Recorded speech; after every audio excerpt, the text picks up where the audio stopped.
the direct path. So I've studied Christianity, the Bible. I had a biblical and psychological mentor for many years. He read and spoke biblical languages, helped me interpret the Bible. I've studied Buddhism, Taoism, science of mind, just about every spiritual author out there. Practiced shadow work, studied psychology like crazy. And I'm going to share with you the direct path that is now available. So I had this idea that I would be a teacher, and I certainly just weirdly don't feel like a teacher anymore. I feel like an entertainer, where it's about entertaining ideas. And so I wanted to share my ideas around the direct path, because I used to think that one day, after studying all of these things, I'd be able to put together this blueprint for people and say, here's what you gotta study. This is the way, this is the truth, and blah, blah, blah. And I'm not going to do that. I did the shadow work, the hard spirituality, all of these things, and they're all great. There's so much richness and beauty on doing your shadow work. If you do healing, I never really was into the healing idea. But I would recommend the direct path, because yes, I had a tough spiritual journey. It felt like I did. But to tell you that like you have to go through what I went through, it would be ridiculous.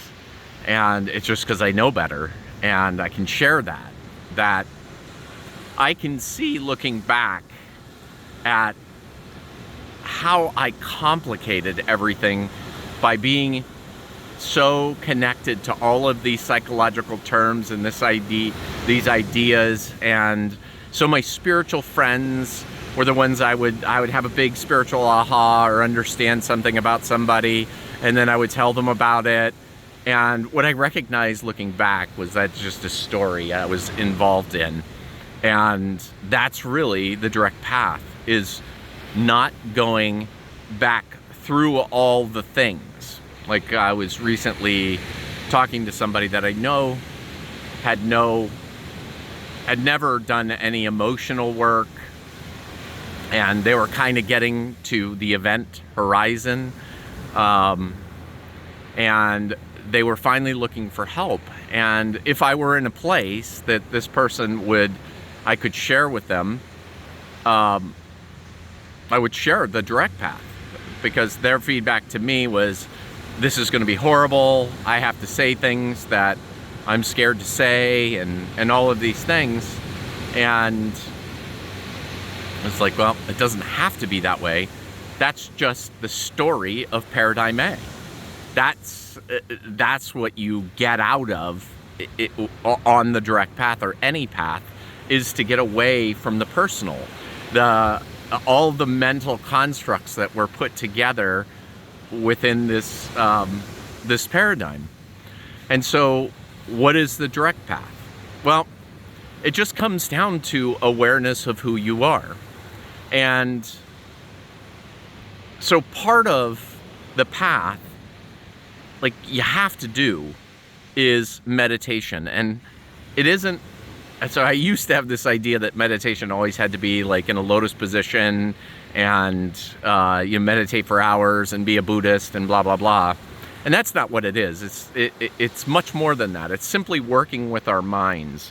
And I began practicing like mini meditations when I come to a red light, and I'd have that crazy mind going.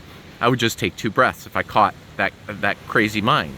And I started, all it is working with your mind. Meditation is working with that crazy mind. And it's starting to separate thoughts. Like, instead of having this completely inundated mind that like just is story after story and problem after problem we've got to work on, and keeping the stories together and blah, blah, blah, meditation and just mindfulness begins to expand, puts a little bit of space between our thoughts.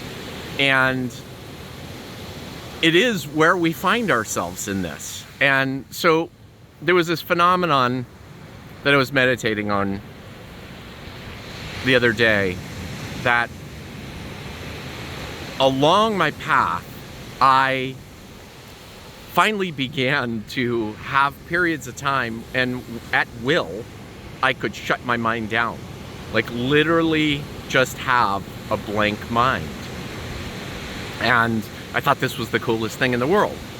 And then I recognized that there was a difference. There was a difference in being able to slow my mind down to basically not having thoughts, which is great if you're like all emotional and everything else, and you can just go and take a pause and be like, all right, I don't want to have thoughts go through, and poof, I can just lay there and just be like, I have no thoughts, and I'm calm. My emotional system is back down.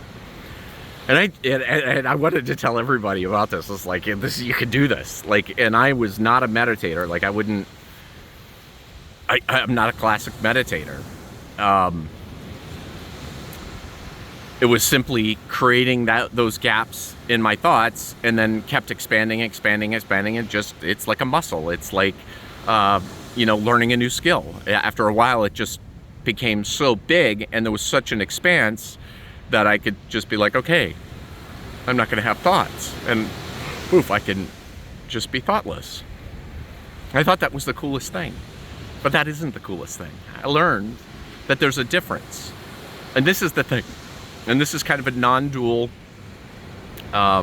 direct path idea, is it's not just the absence of thoughts. That there's this other sensation that comes through. And it's this awareness of self. This awareness of who I am beyond all the mental constructs. I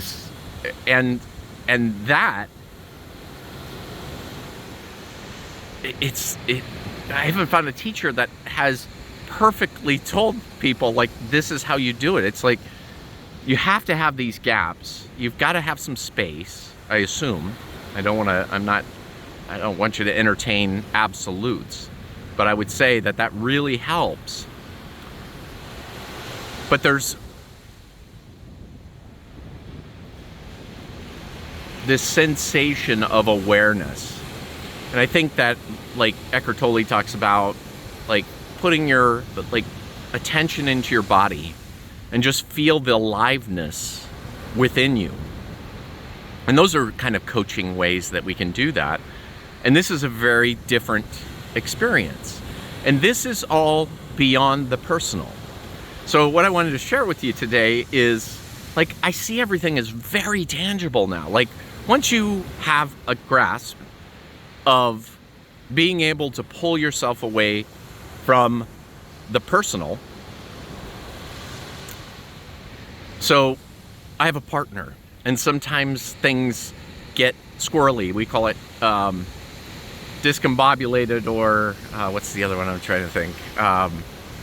Where we have kerfluffles, and we both get locked up emotionally, and we can, and so it's like, I'm not saying that I'm like perfect and I'm always in this state of just perfect oneness, but what I know, and I am confident now on my path, is that I can return there, and I can return there very quickly. And my partner and I, it's just astonishing to me, the latency. We have such just a small amount of time that we can both just go find ourselves, and we're now using the term being confrontable. And what does that mean? That means, can you zoom out? So it's like a phone. Like, this is how we are when we're in our head and there's a problem, and I can't figure it out, and I get anger that finally comes out and says, I gotta make a decision, and whatever else. And then there's this space that we can grow as we become more emotionally calibrated. And then, I wish I could do it now, but we can pinch out. And what we're pinching out of is the personal. It's being able to see from a bigger perspective like, what the hell's going on? It kind of reminds me of like having old relationships where I'd go around in circles with somebody, and it never seemed to get anywhere. And with my idea now, it's like, if that starts to happen, I'm like, okay, let me become confrontable. I can find out where you're at, and then I can decide, okay, that's your point of view, and I understand it, and that's okay. And then I get to choose from that point, and it's beautiful because I can pinch and zoom out to where there's this beautiful space within my thoughts, within my calibrated emotional state, that allows me to see things bigger. And it's tangible. What I say is it's math. Like consciousness comes this idea of this esoteric idea of consciousness. But consciousness, just the ability to be conscious of something.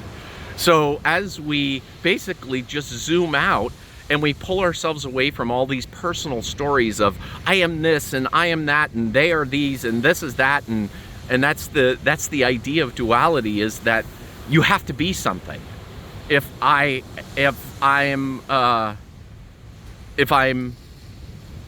say that I'm not this, that means I have to label myself as I'm not this. Like, if you are a believer, you're either a believer or not believer. That's what, a lot of people in this culture say, is you got to be one of those two things. And at this point, I'm like, no, I don't have to be either one of those. I stop at I am.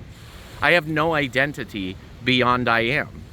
Everything, people can give me feedback as to what I am. In fact, I ask for it. It's like, what am I like? I'm not sure. I'm just acting and being this way in the world. And what do you experience when you see that?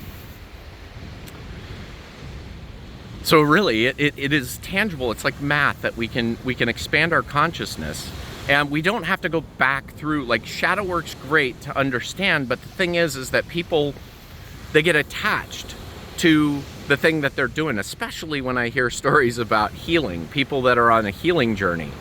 It's like they will say, I am always going to be on a healing journey. And it's like, there's this other point of view that you were never wounded. You were always whole. And all consciousness is recognizing that. So I'm just saying that that's a possibility that you close off the minute that you say you're something. And so I may be healing, I may be doing shadow work still, because I still feel things from the past come through me, like sensations that I recognize. It's like, oh yeah, that was an old story that I was attached to. But I don't spend any time on it. I don't lament. I don't say, I need to process this and sit down and process this forever. It's like, these things just go away. They just disappear, and they become part of my past. And it's the same thing. If there was somebody out there that was starting again, I would not recommend taking my old path. I'd say take the direct path. If that's what you want to do, if you want to be more conscious, you want to live, what I would say is that you want to understand that life is the gift of experiencing you. Like, basically, that's all I'm saying, is go for that. Like, that's all you have to do, the direct path. And if you do that, you get all the shadow work and the psychology and everything else, it takes care of itself along the way. It just happens for you. And that's hard to say because we're like measurers. And something came through the other day about the fact that when you stop measuring your spiritual progress, that's when you get it. And that's exactly what that is to continually go and measure yourself, and that's just a relativity point. But I'm saying the direct path is you just remove that relativity path and get to that place where you can create the zoom out, where get to that place where you have space between your thoughts, where you can feel your essential nature is I am. Like, I just am. I'm not James. They call me James, but I'm not James. They do this because this is how we communicate, and you'll figure out that there's language that's common within Paradigm A that just doesn't fit anymore. Like, I don't feel like a James. I am just whatever this thing is that they call James. So there it is. Just some thoughts, and I just thought I'm in this most beautiful place. I thought I would share with you what I've been sitting and looking at as I've been looking kind of at this camera, but it is just absolutely gorgeous, and I wanted to just share that with you. Anyway, I hope this is helpful. Just entertaining some thoughts.